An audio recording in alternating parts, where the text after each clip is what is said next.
$3. That's all I have for my birthday cake."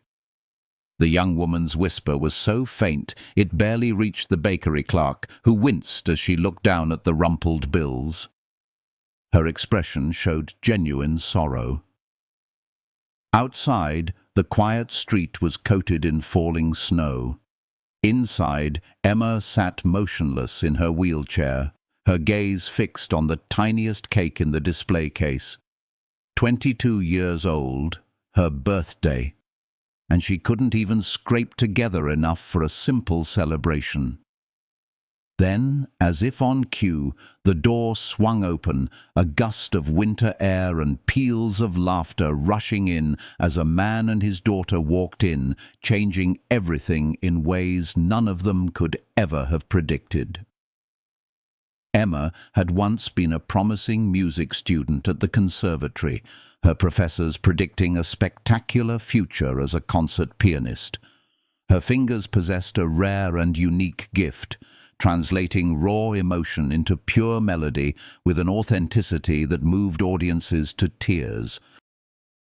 She would practice 8 hours a day. Music was her lifeblood. She had constructed her entire identity around the piano bench, where she felt most fully alive. Then came the night that ripped everything apart.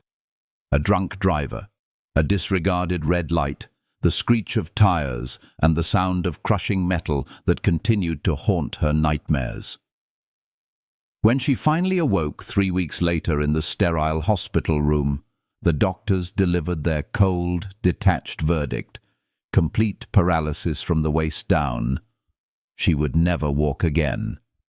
Her parents had died when she was just 12 years old, victims of another senseless car accident, a cruel twist of fate that seemed to mock her current situation with unbearable irony.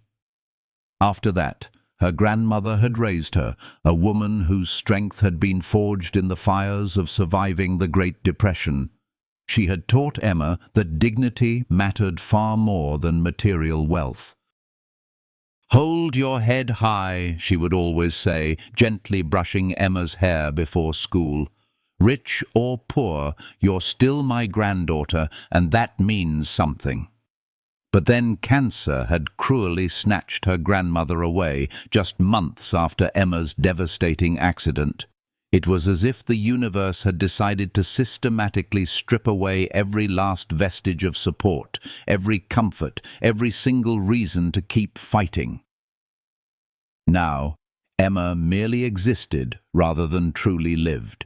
In a cramped studio apartment where mice scurried in the walls and the ancient radiator clanged like a ghostly prisoner rattling its chains.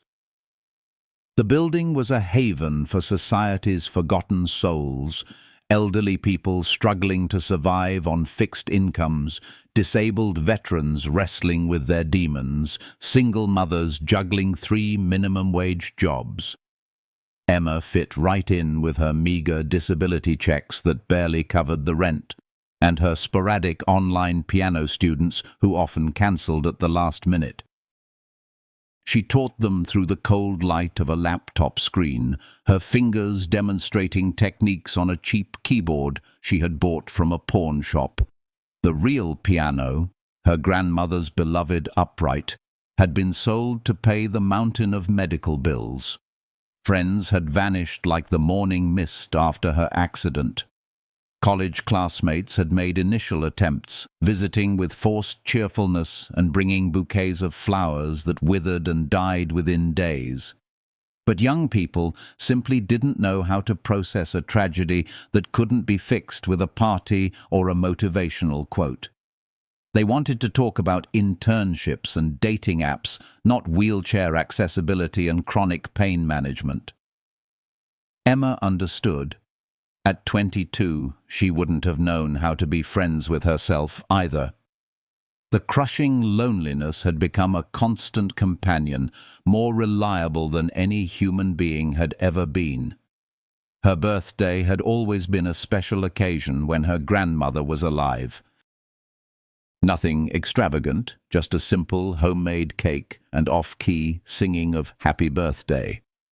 Maybe a small gift wrapped in reused paper, but it was an acknowledgement that she mattered, that her existence was worth celebrating. This year, she had resolved to create her own celebration, however small. For weeks, she had diligently saved every coin and crumpled dollar bill, skipping meals and turning down the thermostat, despite the winter's bitter bite. $3 accumulated slowly, carefully hidden in a worn envelope marked with a crudely drawn heart. She had spotted the cake yesterday through the bakery window. It was the smallest one on display, perfect in its simplicity, priced at $4.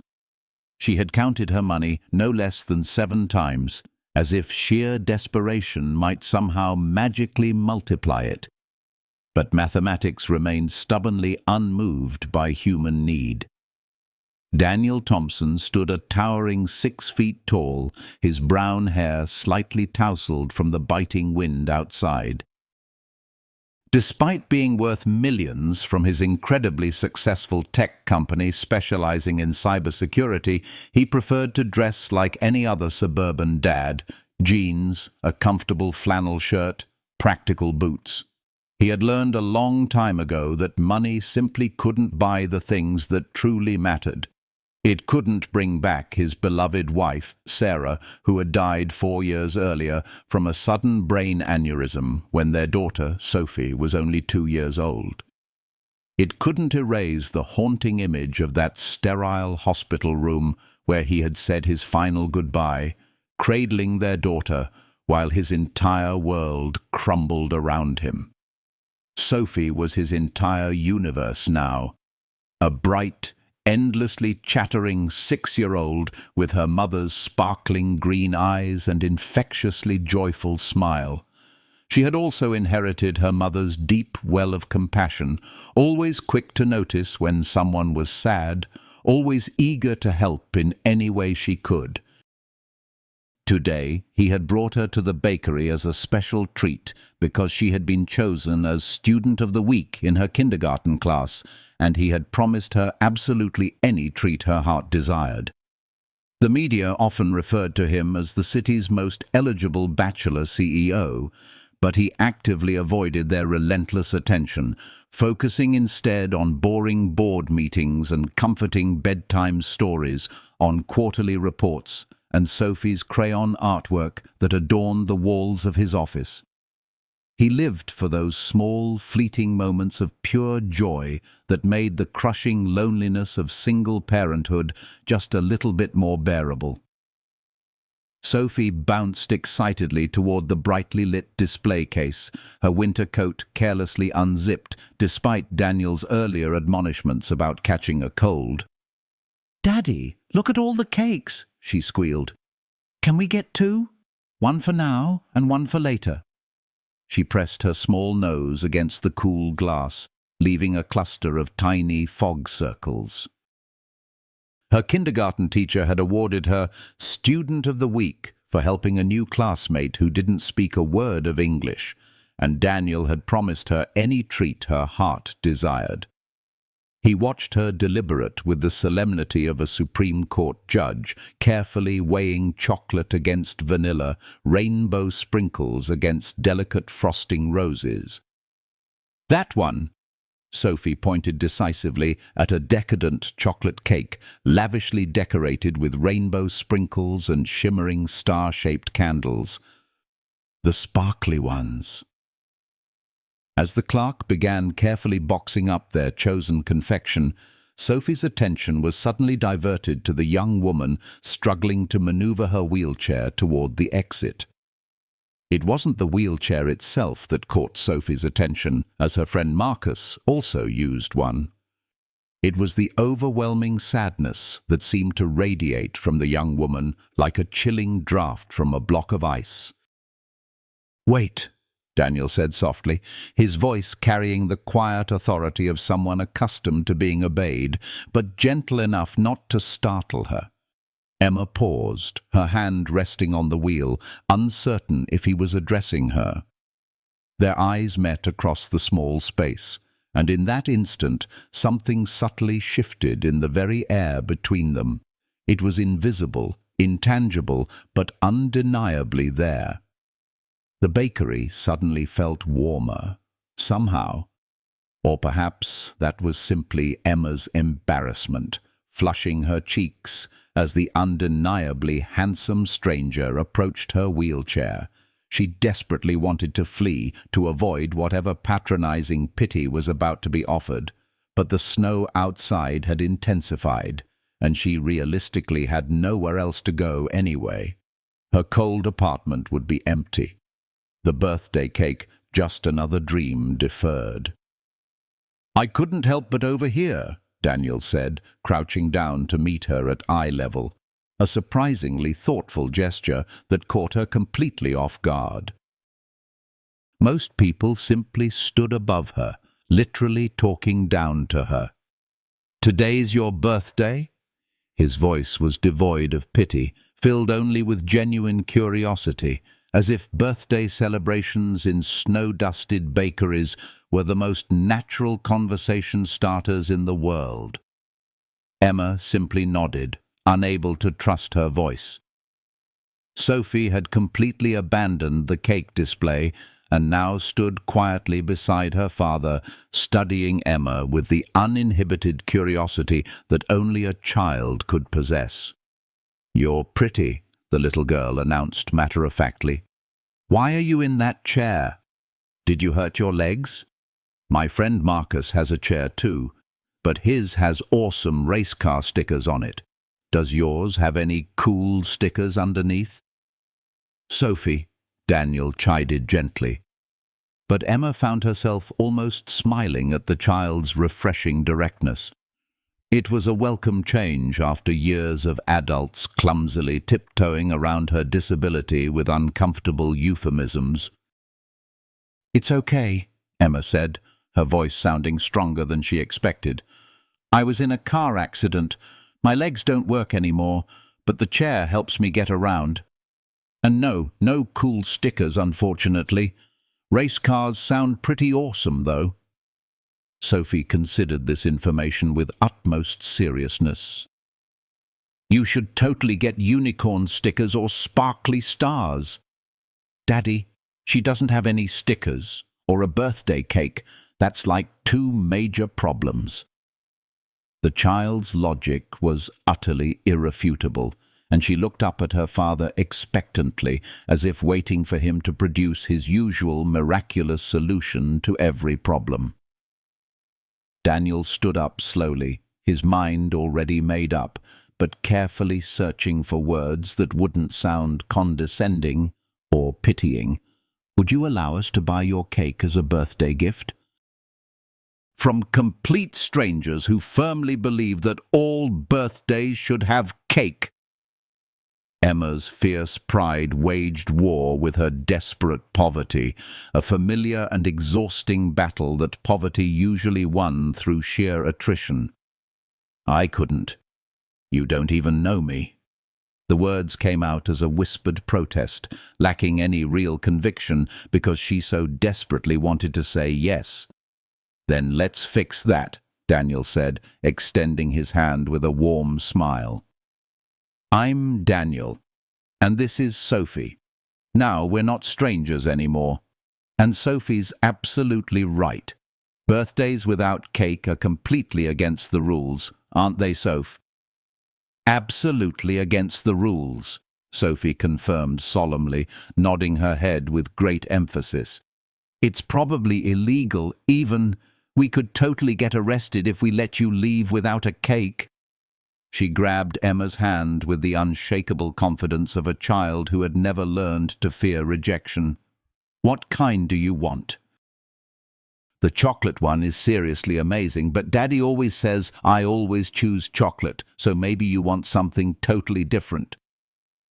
Emma felt tears welling up in her eyes, the unexpected kindness almost overwhelming after so much time spent alone in the cold.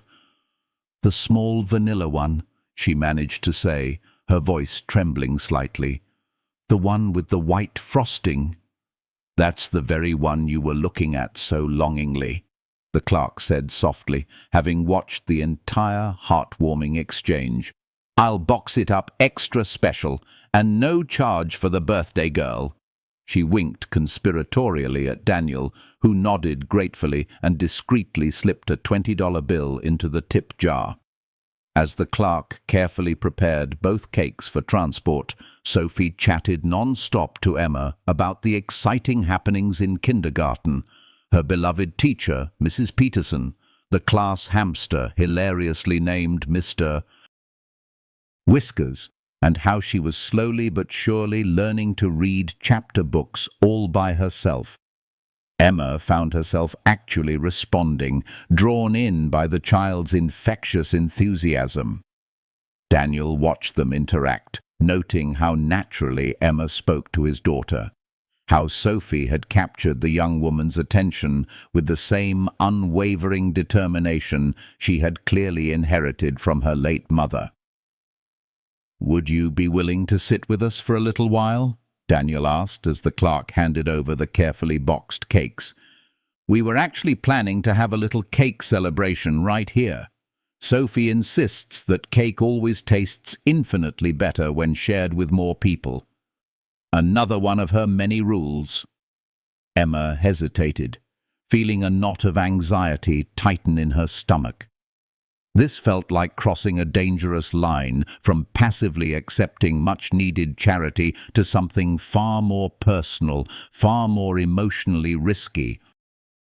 She had learned to carefully protect herself from the insidious lure of hope, knowing all too well how much it hurt when it inevitably turned to disappointment. But Sophie was already enthusiastically pushing a chair aside to make plenty of room for the wheelchair, chattering excitedly about which table had the best view of the gently falling snow. "Just for a few minutes," Emma agreed reluctantly, telling herself it was solely for the child's sake.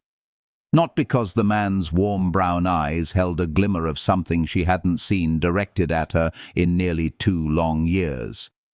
They settled at a small, cozy table right by the window, the world outside gradually fading into a soft, blurry white.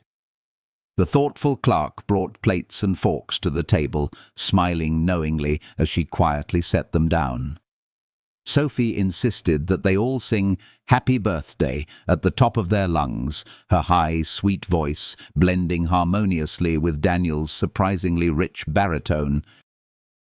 Other customers spontaneously joined in the impromptu chorus, creating a wonderfully uplifting and unexpected symphony that made Emma's carefully constructed emotional walls begin to crack and crumble. When they finished the last heartfelt verse, Sophie emphatically commanded her to make a wish.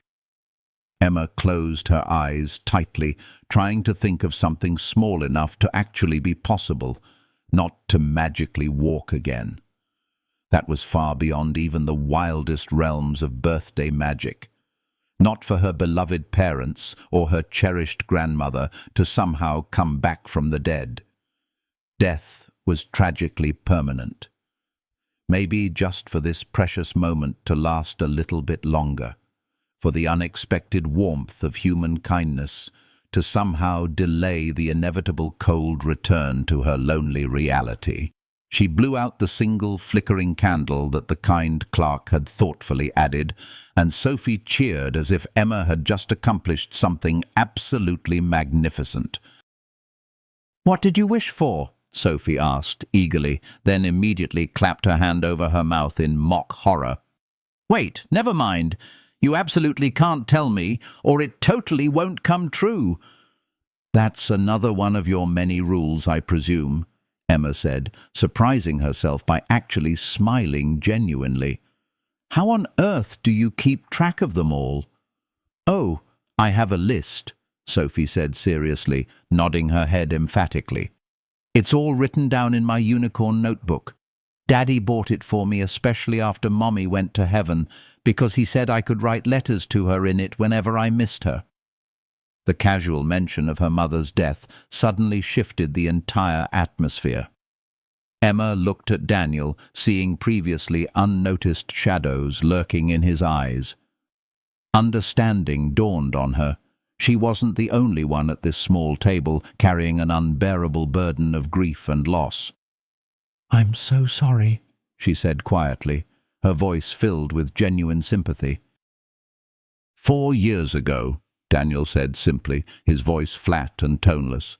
Brain aneurysm. No warning signs, no final goodbyes, just gone. He cut a delicate piece of cake for Sophie, his movements practiced and automatic. You learn to simply live around the absence, not truly through it or over it. Around it, almost like water finding its way around a large, immovable stone. Emma understood his analogy perfectly. My grandmother passed away 2 years ago, not long after my accident. She was truly all I had left in the world.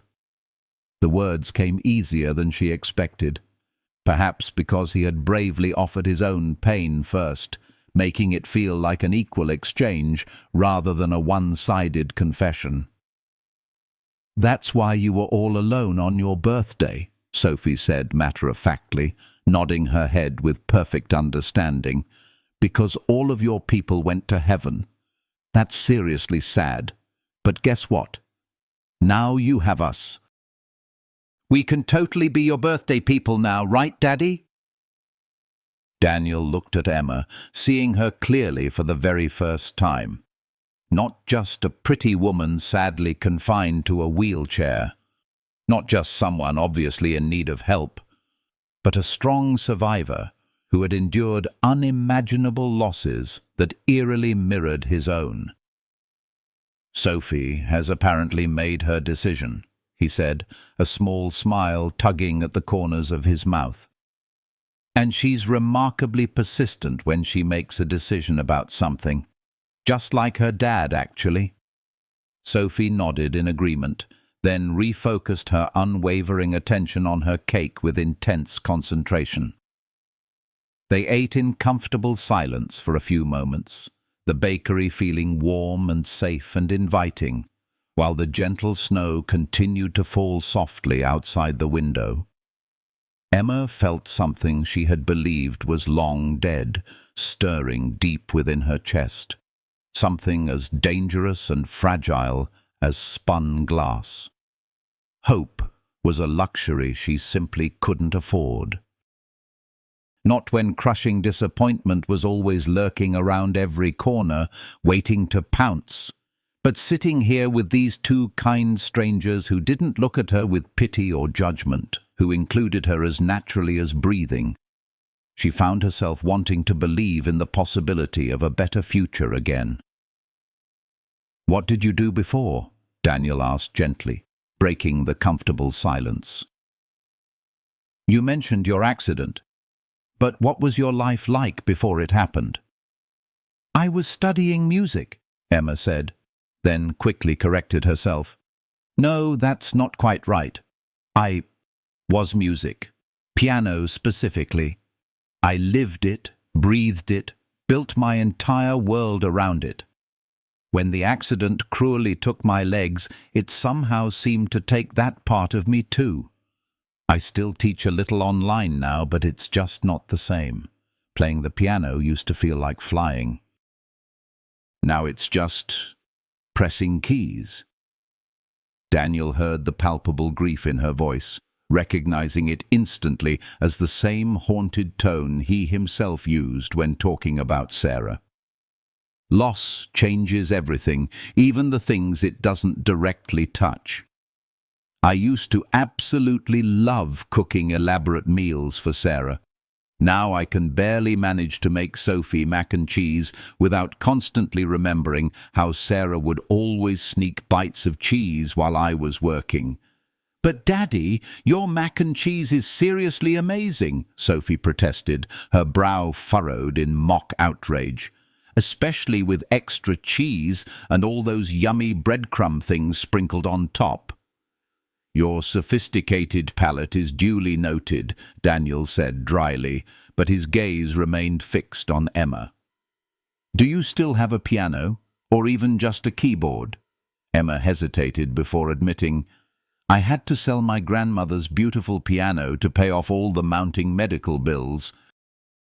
The keyboard I have now is, barely functional. Sophie's face suddenly lit up. Guess what? We have a piano. A huge fancy one that nobody ever even plays. It just sits there collecting dust and being all furniture-y. You could totally play hours. She turned to her father with undisguised excitement. Can she, Daddy? Can Emma come over and play our piano? Daniel saw Emma's almost imperceptible withdrawal. The way she instinctively pulled back into herself like a turtle retreating into its protective shell, sensing some unknown danger. Sophie, Emma probably has other things she needs to do today. Actually, Emma interrupted, surprising even herself with her sudden honesty. I really don't. Today's my birthday, and I have absolutely nothing else to do except go back to my cold, empty apartment and eat cake all alone. The brutal honesty felt reckless, almost self-destructive, but strangely liberating at the same time. But I couldn't possibly impose. You've both already been far too kind. It's absolutely not imposing if we're the ones happily inviting you, Daniel said gently, and Sophie's right. That poor piano hasn't been played since, well, in years, actually. It would honestly be so nice to hear music filling the house again. Emma wanted to say yes so desperately that it almost physically hurt, but she had learned long ago that wanting inevitably led to crushing disappointment. That hope was often just heartbreak in disguise. I honestly don't even know if I can still play anymore, she confessed quietly. Not really play, anyway. My body just works so differently now. Everything is so much harder than it used to be. So try, Sophie said with the disarming wisdom of childhood. If it's super hard, we'll totally help you. That's what friends are for, silly. Friends. The word hung in the air between them. Suspended like a fragile question, Emma simply didn't know how to answer.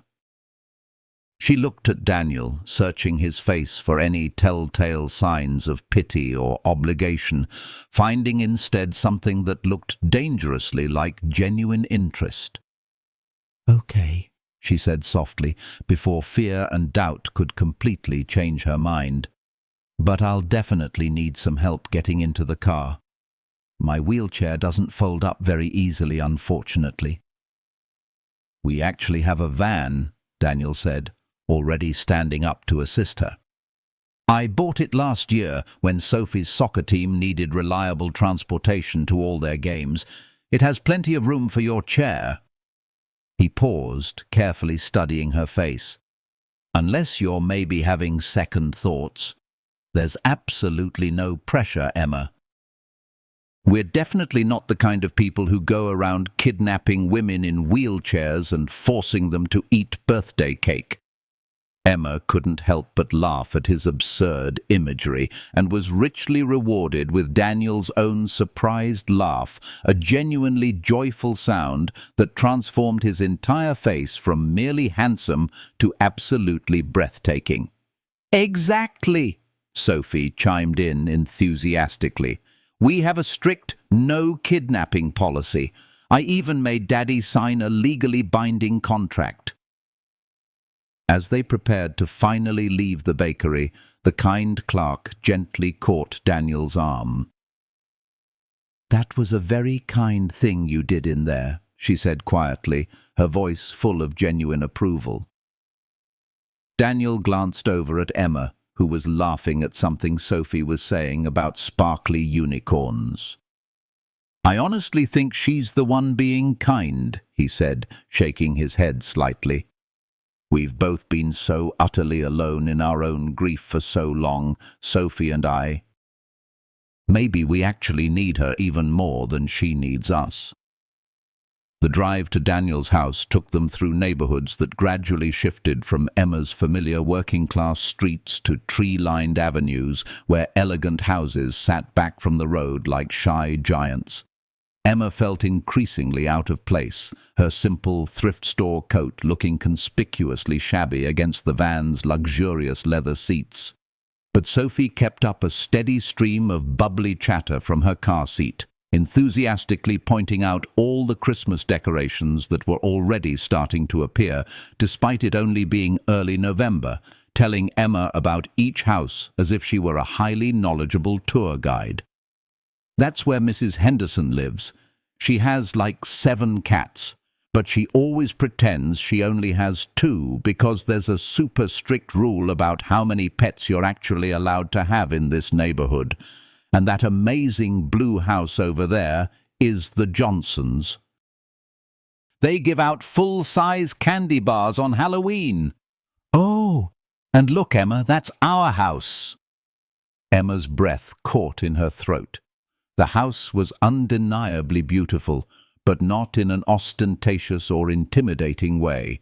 A classic 2-story colonial with elegant white pillars and black shutters. The kind of warm and inviting home she had always dreamed of living in, back when her future still seemed full of endless possibilities. Daniel carefully pulled into the attached garage, and Emma felt a wave of unexpected panic rising within her.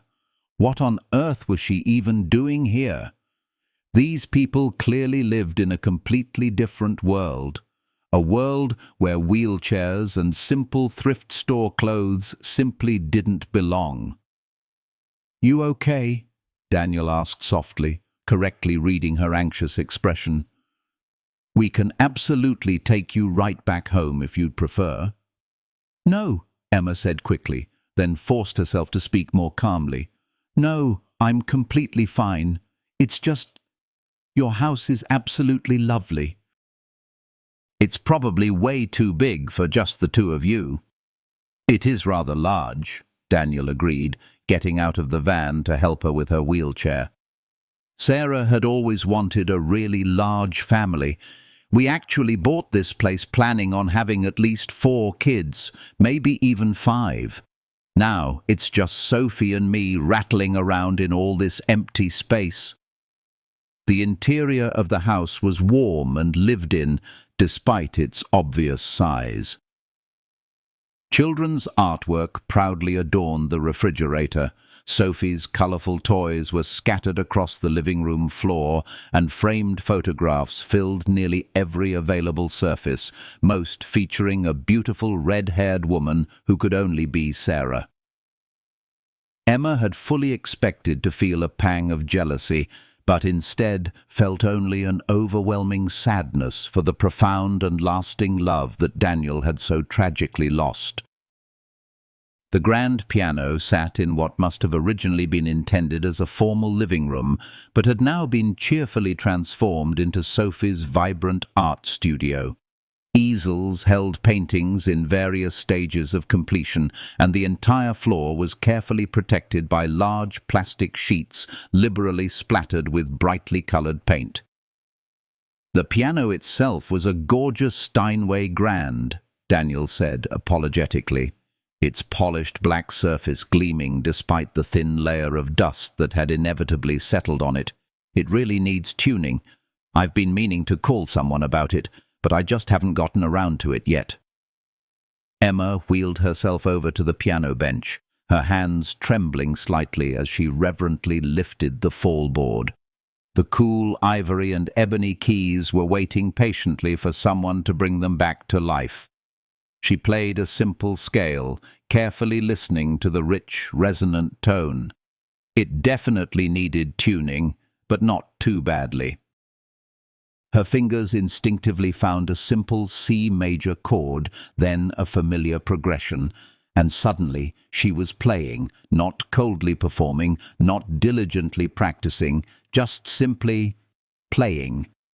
A simple melody at first, something her grandmother used to absent-mindedly hum while she was cooking. Then increasingly complex variations that seemed to flow effortlessly from her fingertips as they gradually remembered their true purpose. Sophie stood completely transfixed, her mouth slightly open in childlike wonder. Daniel leaned casually against the doorframe, quietly watching Emma slowly transform from a broken and defeated woman confined to a wheelchair into something truly luminous and utterly whole. The beautiful music filled the house, chasing away the dark shadows that had been stubbornly clinging there for the past 4 long years, bringing warmth and light to rooms that had previously been nothing more than empty spaces to simply exist in. When Emma finally stopped playing, her face wet with tears she hadn't even noticed falling, Sophie exploded into enthusiastic applause. "That was pure magic," she exclaimed. "Real magic! Daddy, did you hear it? It was almost like the whole entire house was singing." "I heard it," Daniel said quietly, his own eyes looking suspiciously bright. "That was truly wonderful, Emma. Absolutely extraordinary." "I honestly haven't played like that since before," Emma said, her voice filled with genuine wonder. "I really didn't think I could anymore. The music felt completely dead inside me. But here, in this room, with you both listening so attentively, it just all came flooding back."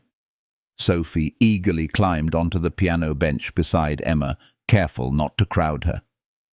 "Will you teach me how to play?" she asked excitedly. "I want to make real magic too." Emma looked uncertainly at Daniel, silently seeking his approval. He nodded, a warm smile playing on his lips. "If you're willing, of course. I've actually been meaning to find her a good piano teacher for quite some time now, but somehow it never quite felt right. Maybe because we were subconsciously waiting for you." The unspoken words hung in the air between them, carefully weighted with meaning that neither of them was quite ready to fully acknowledge. Emma turned back to Sophie, trying to keep her own mounting excitement in check. "I can certainly teach you," she said gently, "but it takes lots of practice every single day, even when you really don't feel like it." "Oh, I already practice soccer every day," Sophie said seriously, "and brushing my teeth, and always trying to be kind, though Daddy says that one should always just come naturally."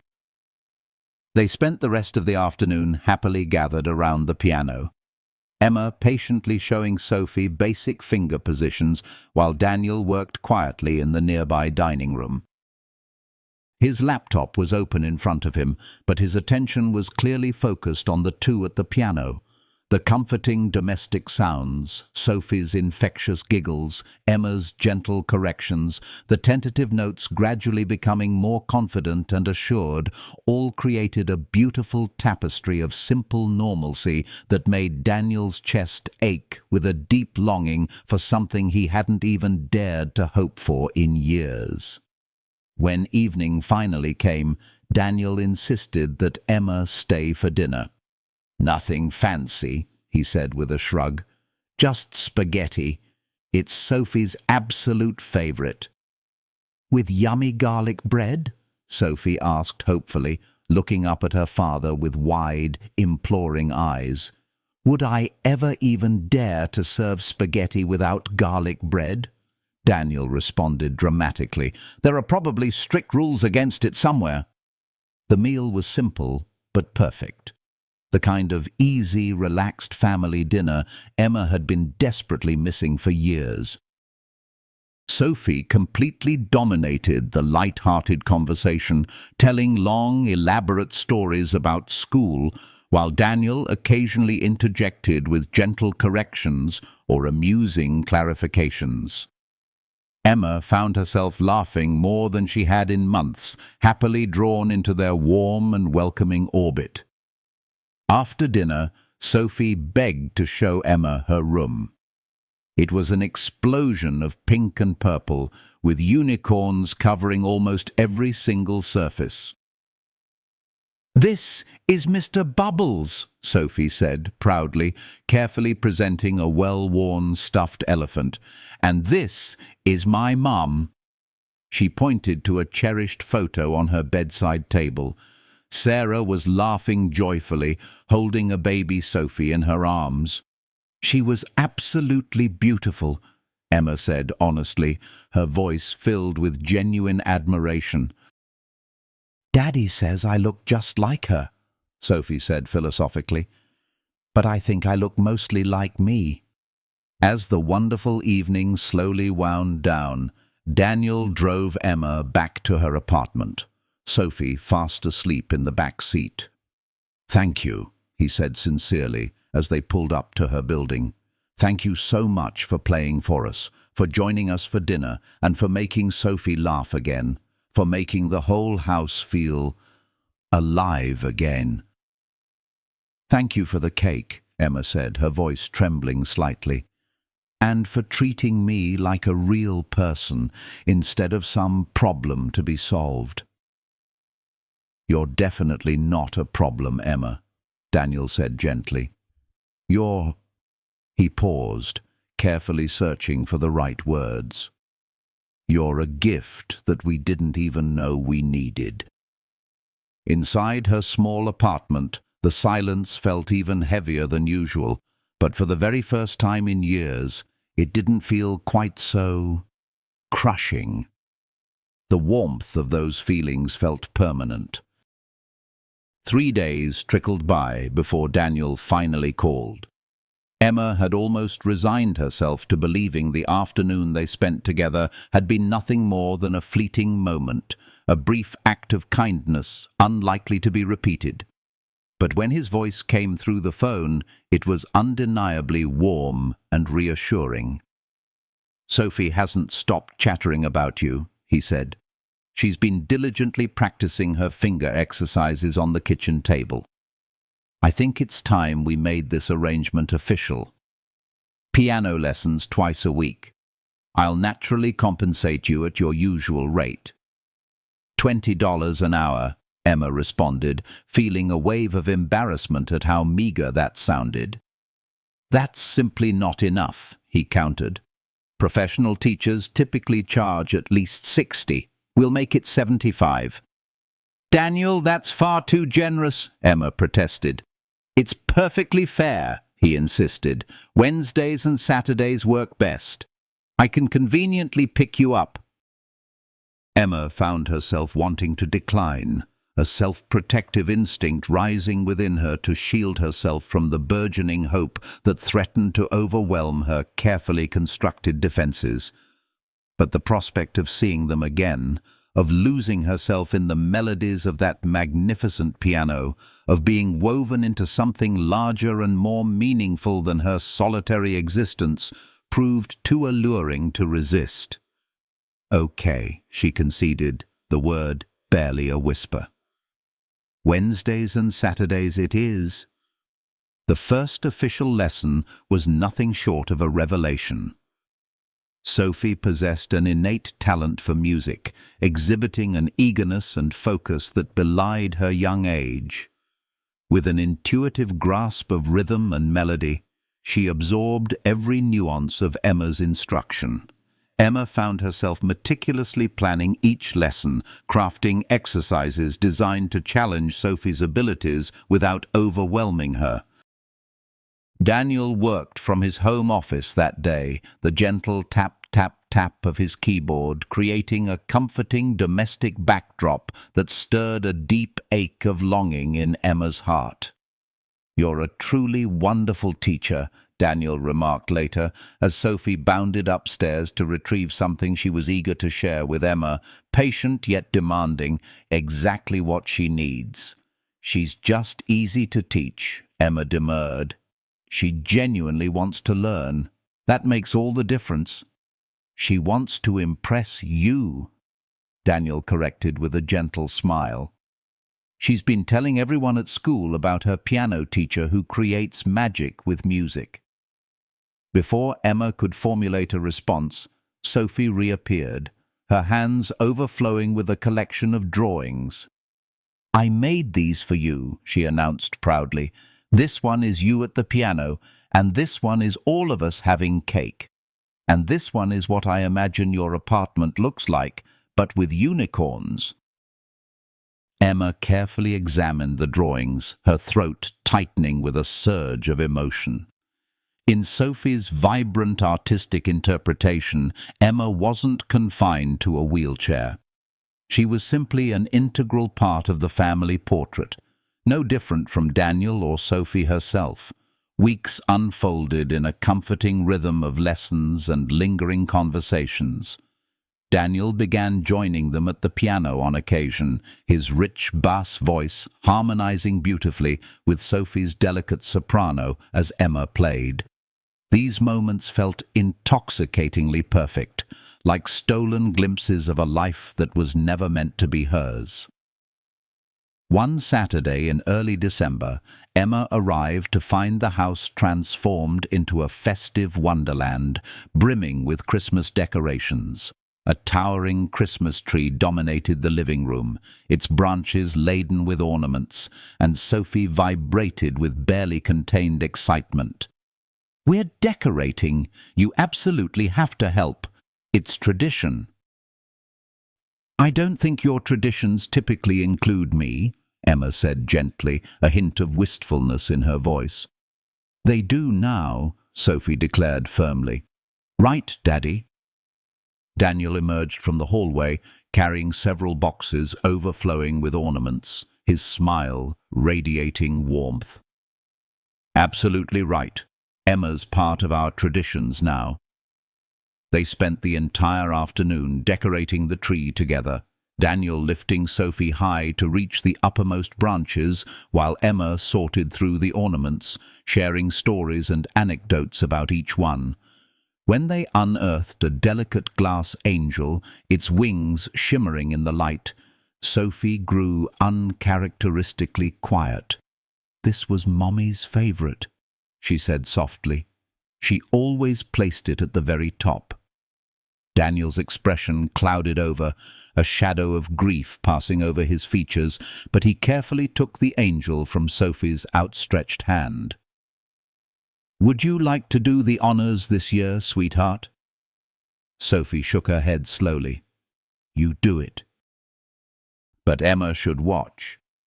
Daniel, with infinite tenderness, lifted Sophie so that she could carefully place the angel atop the tree.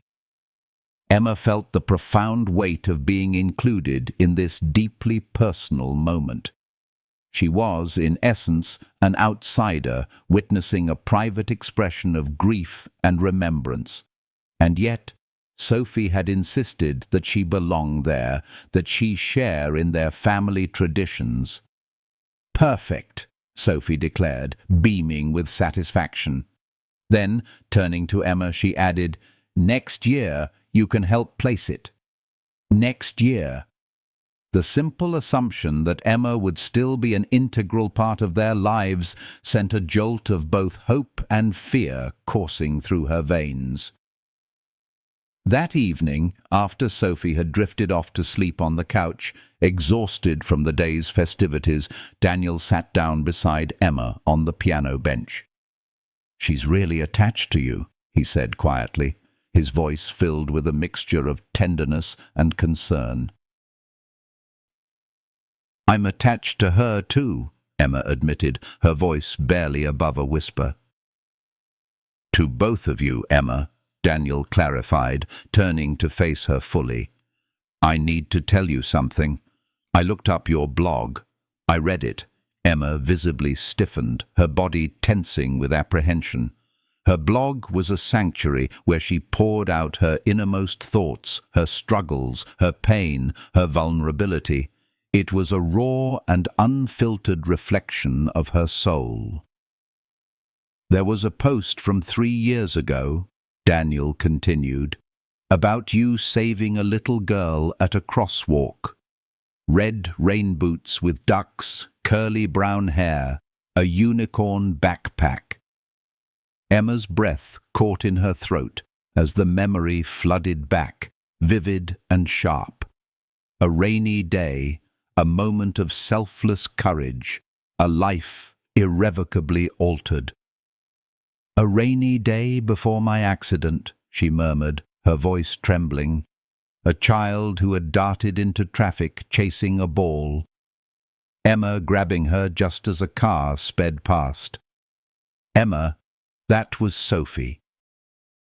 The world seemed to tilt on its axis, the reality she had so carefully constructed shattering around her. "What?"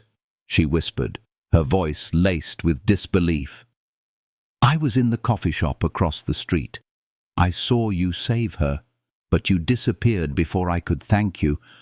I looked for you for weeks."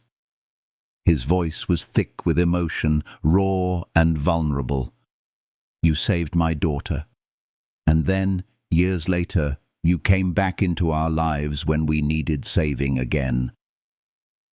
Emma was crying now, tears streaming down her face, unable to fully comprehend the magnitude of this revelation. It was as if the threads of fate had been weaving a tapestry far grander and more intricate than she could have ever imagined. "It's fate," Daniel said softly, reaching out to gently cup her face in his hands. "It has to be."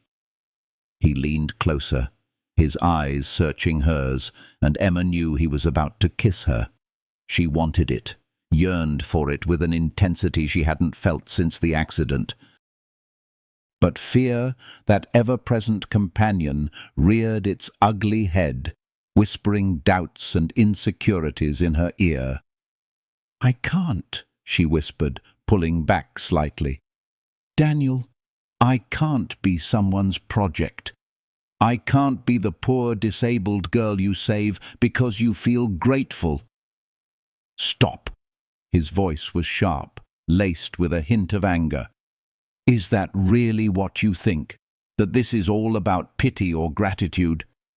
Isn't it, Daniel? Isn't there some part of you that feels obligated to me? You're brilliant, Emma. You're incredibly talented. You make my daughter laugh. You've brought music back into our home. When I look at you, I don't see the wheelchair. I see a woman who has survived losses that would break most people and still manages to create beauty." He paused, his voice softening, becoming more vulnerable. "I see someone I'm falling for, despite every voice in my head telling me it's too soon, too complicated." "You're falling for me?" "Completely." Emma couldn't speak, her heart pounding in her chest. So Daniel continued, "I know it's only been 2 months. I know there are 1,000 reasons why this doesn't make sense. But Emma, you fit into our lives like you were always meant to be there." "I'm scared," Emma whispered, the truth finally surfacing. "I've lost everyone I've ever loved. If I let myself love you and Sophie and then lose you—" "Then we go slow," Daniel said, his voice firm but gentle. "No pressure, no expectations, just see where it goes."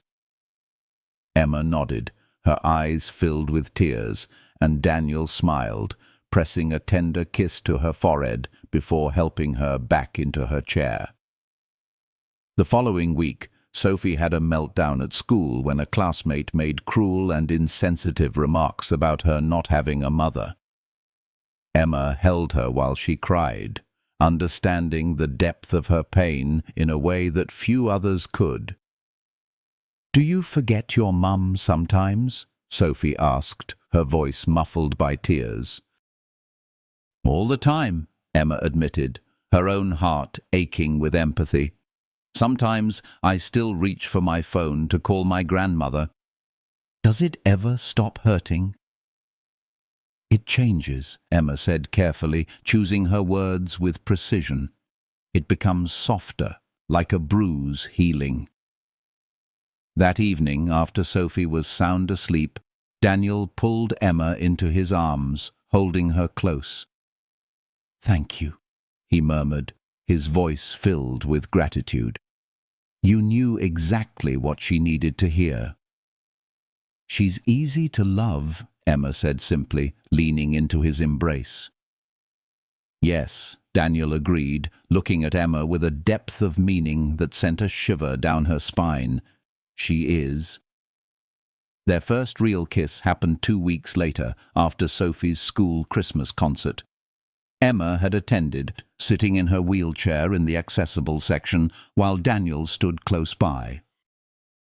Sophie had waved enthusiastically from the stage, proudly pointing Emma out to her friends as my piano teacher.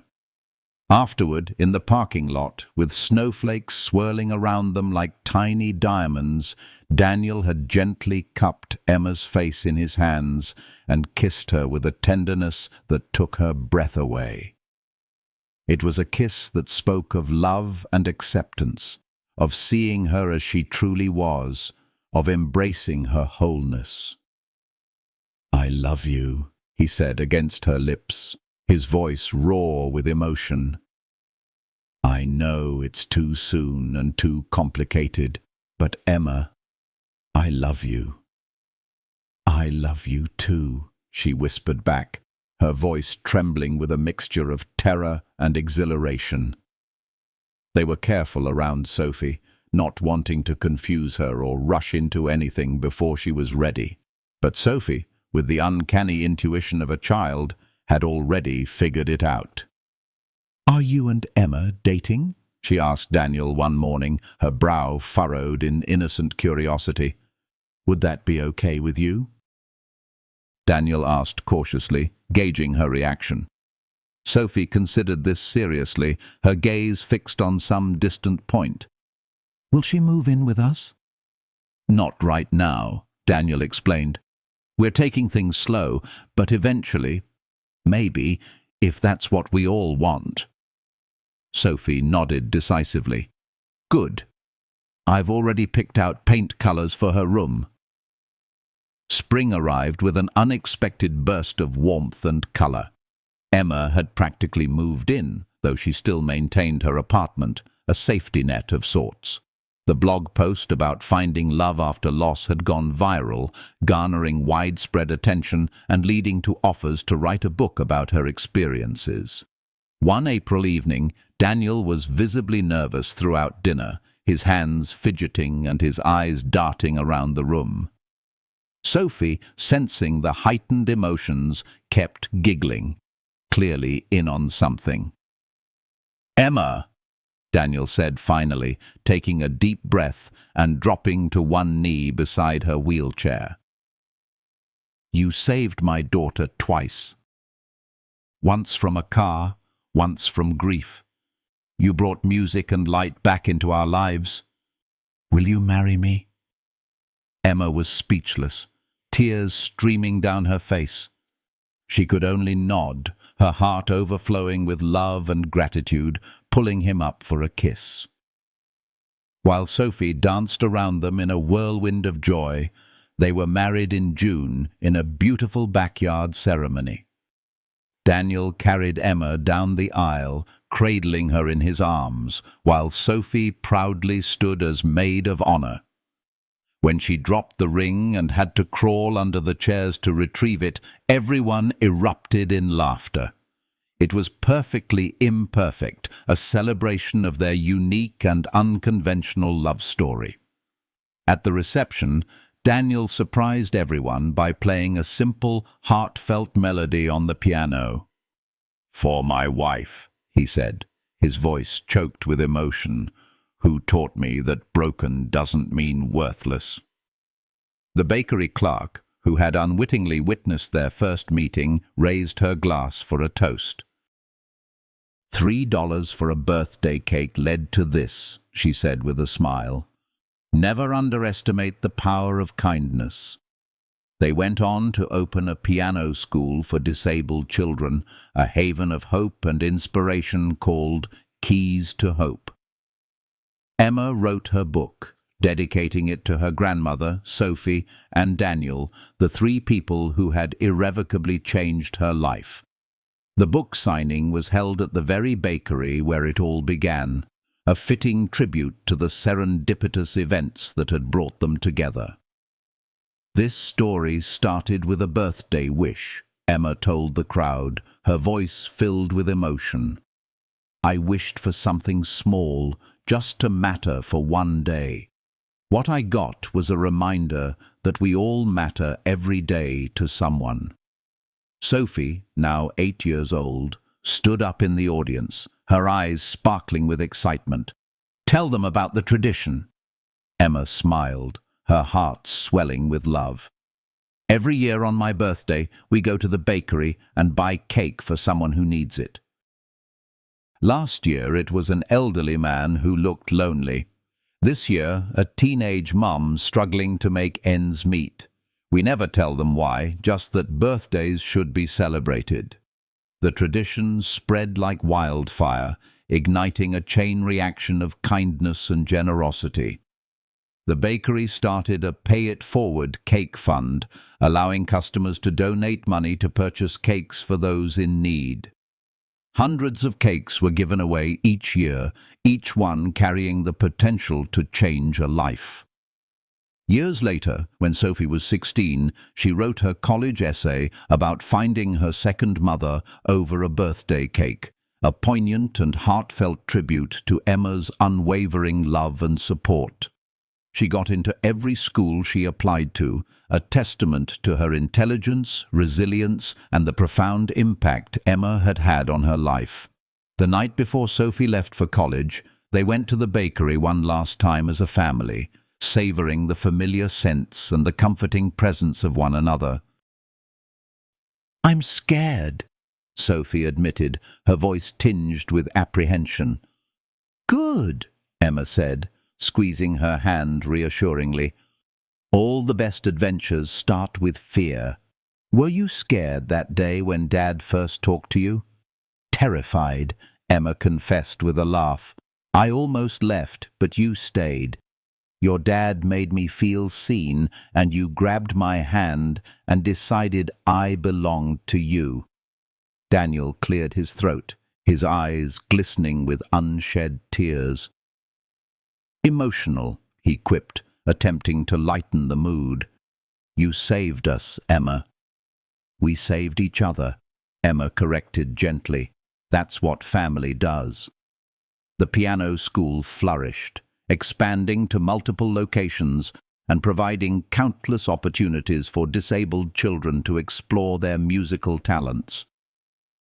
The book became a series chronicling their journey of love, loss, and resilience. The blog evolved into a foundation, providing resources and support for families facing similar challenges. But at the heart of it all was a simple, unwavering truth. A woman with $3 met a single father, and together they built something beautiful from broken pieces.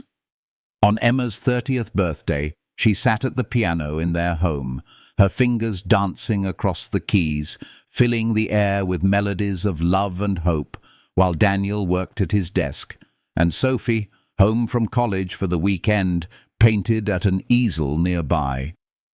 The music filled the space between them, weaving a tapestry of shared experiences and unspoken emotions, expressing what words could not about loss and love, about courage and choice.